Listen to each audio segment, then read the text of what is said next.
Normal గా conceive అవుతూ చాలా మందికి అబార్షన్స్ అవుతూ ఉంటాయి.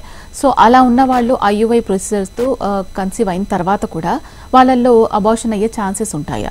అయితే ఎందువల్ల అవుతుందంటారు అలా?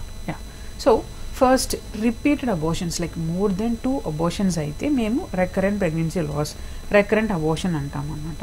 సో ఇప్పుడు ఫస్ట్ ఒక పేషెంట్ రెకరెంట్ అబార్షన్తో వస్తే వాట్ ఈస్ ద ప్రాబ్లమ్ అని ఫస్ట్ చూడాలి. వాళ్ళకి షుగర్ ఉన్నాయా, బీపీ ఉన్నాయా, థైరాయిడ్ ప్రాబ్లం ఉన్నాయా, లేదు గర్భసంచిలో ఏదైనా ప్రాబ్లం ఉందా. లైక్ యూజువల్గా గర్భసంచి అనేది ఒక ట్రయాంగిల్ షేప్లో ఉంటుంది అనమాట. బట్ కొందరికి సెప్టమ్ లైక్ మిడిల్లో ఒక స్క్రీన్ లాగా ఉంటుంది, ఆర్ లైక్ బైకాన్వేట్ యూట్రస్ ఉంటుంది. అట్లా డిఫరెంట్ టైప్స్ ఆఫ్ యూట్రస్ ఉండేది అనమాట.